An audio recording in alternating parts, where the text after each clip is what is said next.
This week, Elf Cosmetic hires Matt Rife, a TikTok comedian, to be the new face in an ad campaign with a drag queen. And the internet blew up with anger because Elf represents an inclusive, mass market, bottom of the barrel brand that like rips off beauty brands for $7 to $9, $4 to $9, like the cheapest of the cheapest products.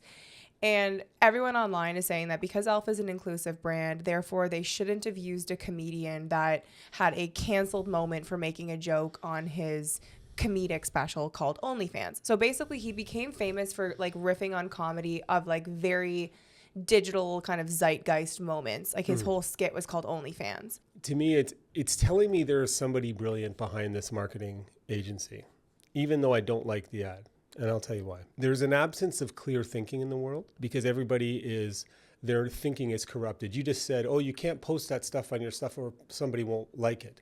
I'm like, but what they're getting the actual signal is you want people to talk about your product, right? And so everybody is like, how could you do that? How could you bring him on? He made a joke that I didn't like. Fuck you if you don't like the joke. Jokes are jokes. He's a comedian. And it's time to tell people who don't like jokes to get the fuck off. Get out of here. Because that's what jokes are about. But people are trying to control the narrative. What they're doing is they're breaking the system now.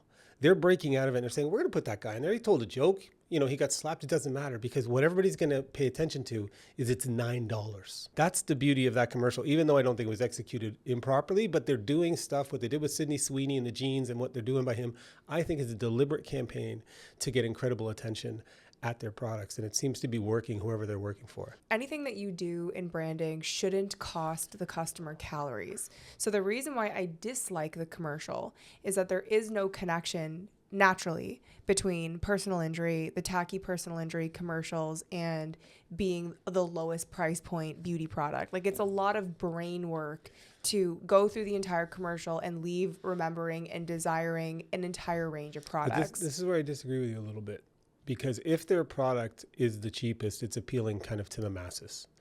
And those personal injury lawyer commercials are directed squarely at the masses. They don't really appeal to intellectuals, right? They're ridiculous. But they work. They're proven to work, those personal injury billboards. But in that category, no, right? I got it.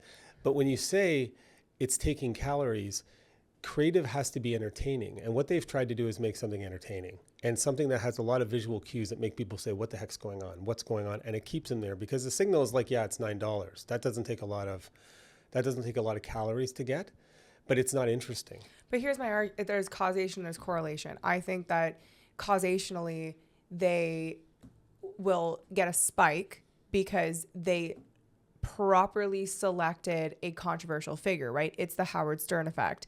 Because people love him and because people hate him, the moment that they see him, they're still watching. They've got an opinion. They want to talk about it. So people are talking about Elf because of Matt Rife. The commercial that they shot, talent aside, you have to wait until the end of the commercial to find out about Elf's price point. Like it's such a musical theater performance until the end that there's so much weight on my brain of them seeing how they're moving around like an 80s personal injury commercial that in an attention span economy, if it wasn't Matt Rife and it wasn't a drag queen. But it is.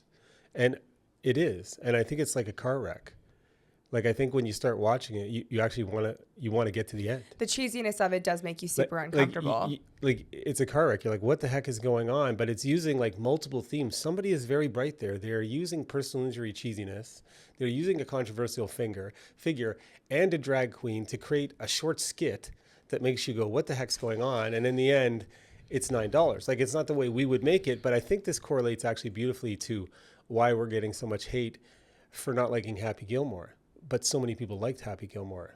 You know what I mean? Like it's communicating at the level of their audience, perhaps. Elf has always been a generic, overly friendly, more inclusive brand. The entire premise is anti-popular, anti-spend the money, anti-signal based on a brand. I feel like this agency is just trying to move into that positioning, which I think is intelligent for a lot of brands, but I don't think you just have to execute it with every single brand that's in your portfolio. I don't know what Elf has always been. I know that companies grow and they respond to market conditions.